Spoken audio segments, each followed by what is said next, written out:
stuff. So yeah, great to be here. Very excited to kick off the panel today. So yeah, we're focused on data-driven strategies to get ahead on crypto market intelligence. And I think first of all, we can maybe just kick off. We've got some obviously great speakers. So we're here with Amber, co-founder of Kaiko, and yeah, also co-founder of Nansen with Lars. So maybe we start with some brief intros, and then we can kick off into some questions. Great. Thanks a lot, Elliot. Nice to be here. So yeah, my name is Amber. I'm the CEO of Kaiko, and we are a market data company, obviously in crypto. We are focusing on the B2B segment and institutions, regulators, and large, mostly regulated corporates within the crypto ecosystem. We're about 100 people globally, headquartered in Paris, and we're in New York, London, and Singapore as well. All right. Yeah, I'm Lars from Nansen, a blockchain and analytics platform based in Singapore, founded in 2020 by Alex, the CEO, Evgeny, and myself. The company is named after the Norwegian explorer Fridtjof Nansen, who was an academic a pioneer of Arctic exploration, and we're trying to bring that theme to the uncharted territories of crypto. Awesome, awesome. Just to add as a little quote, I had no idea the name came from here, but Kaiko is actually the name of a submarine that went to another uncharted territory, which is the Challenger Deep, the deepest point in Earth. All right, didn't know that. There you go, maybe a theme in data companies. Yeah, myself, CEO and co-founder of Adzes, we're actually a Web3 marketing and data analytics company. And yeah, I think for the conversation today, we really want to focus on the data. So how to get the best sources of data, how to really manipulate that data to get the best possible insight to really lead for true crypto market intelligence. And I think a good way to start that off is really just deep diving into each of your companies and understanding a bit more, what do they do, and maybe a specific focus from a data perspective. All right. Yep, so we specialize in on-chain analytics. That means understanding what's going on the chain itself. So we're able to give our customers a macro view of what's going on, and then also the ability to drill down into specific addresses and assets and understand sort of the holder base and different metrics that might be of interest for those assets.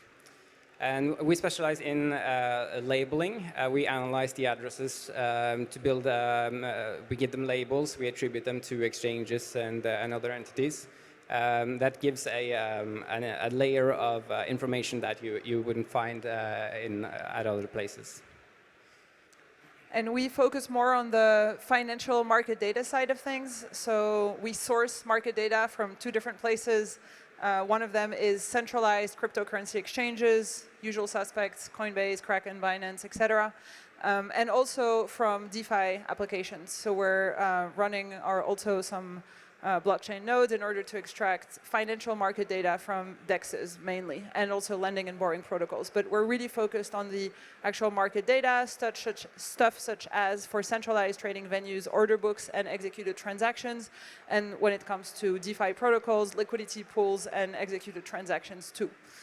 That's on the market data side of things. And then we have two other products. One of them is indices. So we build reference rates, benchmark rates, and investable index strategies, as well as another product called Kaiko Analytics. And this is more risk management focused type of quant data.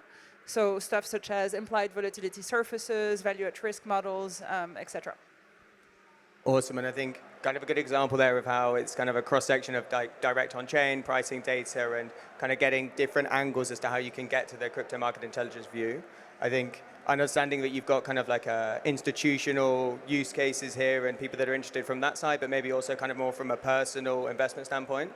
So maybe to dive more into specific use cases that you think are really powerful with each of your products, and I guess like specific profiles that you think it's kind of most attributable to. Yeah, I can talk from the market data standpoint. Obviously, I think one of the things that was maybe a little bit undervalued in the past was all of the liquidity data and not just liquidity in terms of executed trading volume, but liquidity in the sense of market depth. And what we call market depth is the structure and the consistency of order books on centralized exchanges, or the depth and size of liquidity pools on chain. And that is extremely important for especially risk management considerations, right?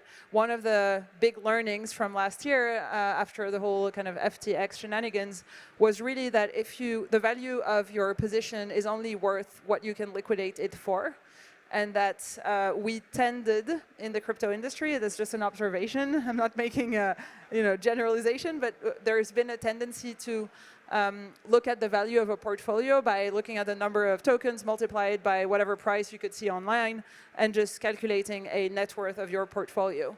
And that's very often didn't take into consideration an illiquidity discount that is very real if you bar the top 5, top 10 highly liquid assets in crypto. You fall very rapidly into a illiquid territory. And that is important to understand. That is market data, essentially, that is extremely key to managing risks in crypto. And so I just want to highlight that. We've built really liquidity metrics, slippage metrics, and market depth metrics that we provide to hedge funds, asset managers, or anyone that wants to really measure the performance and the riskiness of a position. Yeah, I have learned that lesson about illiquidity trading NFTs. Not much of a reaction from the crowd, so I'm guessing I'm the only one.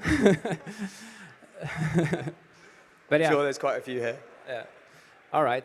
Anyway, the on-chain analytics piece comes in to give you another perspective on the trends that you see in the market data. You can use on-chain analytics to explain the underlying drivers of some of the market movements. Like you could look at adoption of the protocols for tokens. You can sometimes you will see foreshadowing events like whales depositing large amounts of tokens to an exchange, which could indicate that they're planning to sell, which will bring the market down. Yeah, again, you can look at not just the depth of the liquidity, but where is the liquidity coming from, actually? Like, are these funds, market makers, or if it's a very niche token, is it just all from one deployer that can rug it at any time? So it gives another aspect or another dimension there. Just to add on that, clearly, my understanding is one of the qualities of on-chain analytics is that you can see the provenance of the liquidity. So when you look at the liquidity pool and when you look at where flows come from, you can actually create some kind of rating of the quality of liquidity. And if it's just a little bit synthetic liquidity provided by market makers, it's not the same thing as if you have an organic liquidity coming from actual offer and demand. And this is something we cannot observe on centralized exchange data because all we see is order book data. We don't know where it's coming from. Whereas with on-chain analytics, you get a much more fine understanding of the flows that you can see. Yeah. And we don't see what's going on the exchanges. So I think together they form a quite holistic view of the market. Yeah, absolutely. And I think it's interesting, right, particularly in the landscape that we've seen so far over the past year with looking at risks that have happened with things like FTX. I think it kind of shows a balance of not only being able to kind of need that institutional view that you can get from looking at order books and being able to understand that slippage value, but also direct on-chain data that I think kind of gets into another angle, which also looks at areas of things like sentiment, areas of things like adoption, kind of looking forward at the future of what the market might look like, and then being able to maybe predict and understand an element of what's going forward. So I guess another question would be like, if you think about other angles that you would look at from an intelligence perspective in data, how do you think about kind of appending what you currently offer within your data tool, if you were thinking about it from like an investor perspective, what else they could be considering when thinking about how to get ahead of the market? I can give a very layman kind of answer, which is all of the alternative data, and that goes from everything from Twitter and social media analysis to like a number of kind of GitHub lines of codes that are being pushed, and I think there's a lot of alternative data that we can look at. Not my domain of expertise, but maybe with Nansen you have more. Well, me neither, but I think you should take all of these inputs into account and look for similarities. Like you could use news and Twitter to contextualize things you see on chain. Like the other day, we could see funds move from Alameda and FTX into Binance, and we can then contextualize that and guess that it has to do with liquidation of those funds. And likewise, you can use on-chain data to sort of contextualize the sentiment. You can look at things like stable coin allocation for investors. Like, are they taking on more or less risk now than before? And that gives you a sense of their risk appetite, which should correlate to what you're seeing in the market. And if they both align, then, well, there's some validation. Yeah, absolutely. And I think from an on-chain perspective, it's interesting when you particularly can kind of look at these flows and where, I guess, funds are moving and what that means in the market and how it aligns to sentiment as well. I think another angle to obviously go on as well is that we've seen in recent times, obviously we've been it's been a year since FTX, like we said, and the market is down at the moment, but we've also seen some pickup recently. And so I think it's quite an interesting discussion to kind of go into where do you see, I mean, we don't have crystal balls exactly, but where do you see the market going? And is there anything interesting you think is worth looking at in the market to date that it gives some good insight? And then maybe kind of looking ahead as well, some interesting data points.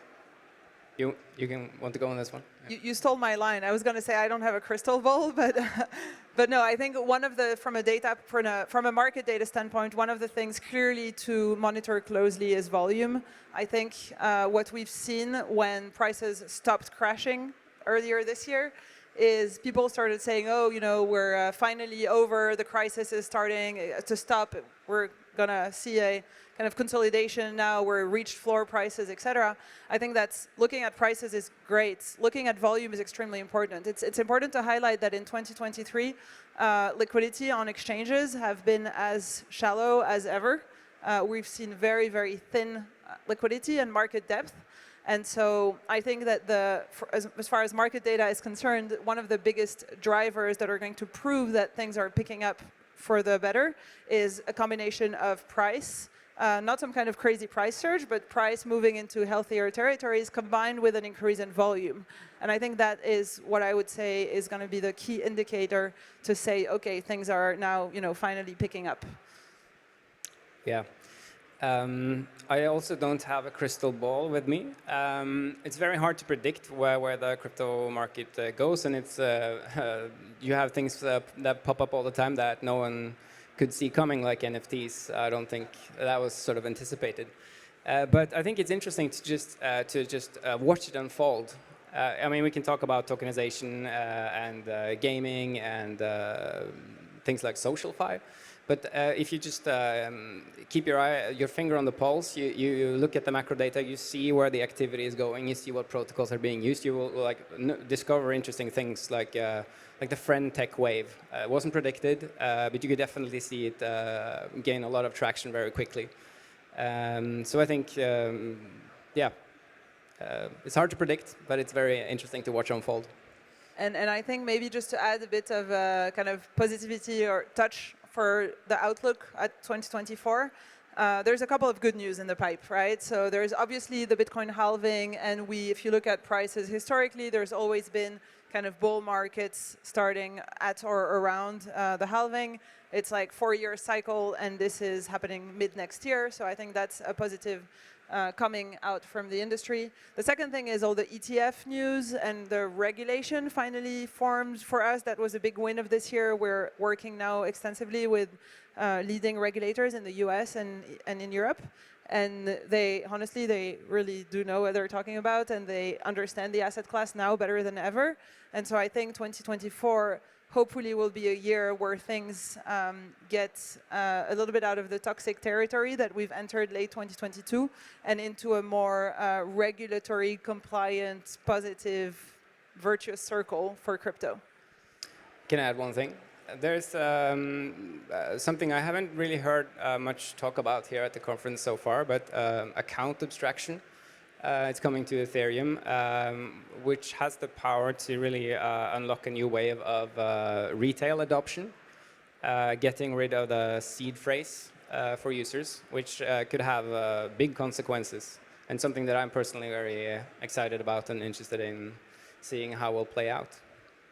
Yeah, absolutely. I think on the kind of conversation of, I guess, where the market will go in adoption, I think thinking about the ETF landscape is really interesting. I think in terms of just the pickup that you get with who you can potentially onboard as an investor, particularly if there's this kind of easy access of funds. Obviously, we've seen, I think over the past couple of days, an emergence of how prices could evolve from there. And yeah, in terms of user adoption, I think no doubt there's going to be waves with account abstraction. I think this is also something we even focus on at Azes, which is how you can actually take on-chain data and then think about how to better help with adoption if you can leverage that data to get better targeting and aspects like this, which I think, again, can help with price evasion.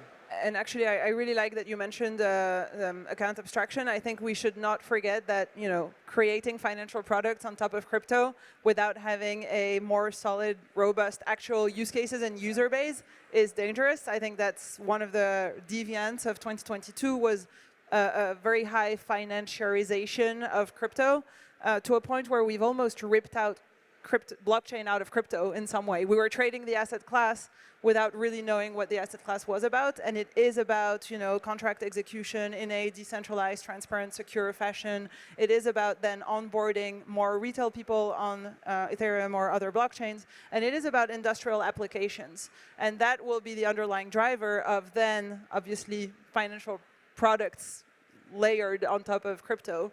But we need the fundamentals to be robust, and we need usage. And so thanks for making that point.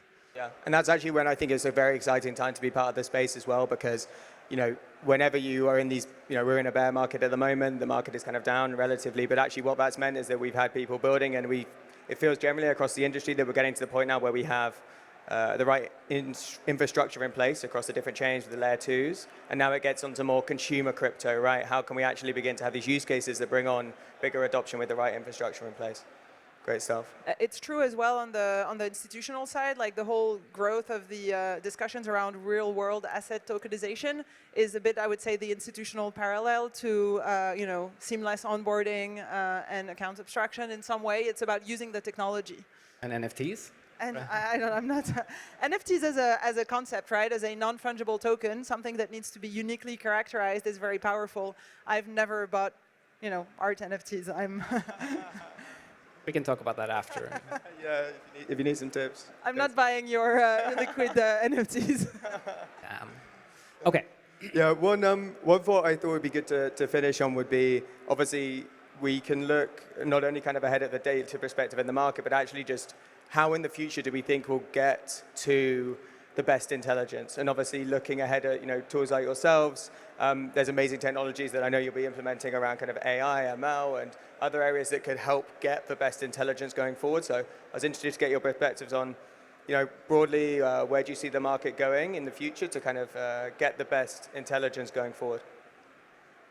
All right, I'll very quickly say that tokenization of real-world assets, there seems to be more and more things that go on-chain, and I think on-chain analytics is going to play a very big role in that future. So I just see it becoming more and more important. Yep, so I agree. I have to say that I don't believe in a completely decentralized world. I do believe that we need centralized market infrastructure providers, such as banks, such as custodians, that are going to provide balance sheet, reputability, and most importantly, that are going to be held accountable for stuff. Crypto is all about the not your keys, not your coins thing, where everybody's in charge of their own stuff. People actually don't like that and like to have somebody to blame, so I think we need to keep that. However, we do need to use blockchain to disintermediate a lot of the processes, bring trust, transparency in a world that is a little bit archaic from an execution and infrastructure standpoint. So I really do think that the tokenization of stuff is important because it will enable then layering technology on top of it in how we execute contracts between parties or a bank and a client. Great stuff. Yeah, and I think we're at time. So thank you very much. Thank you.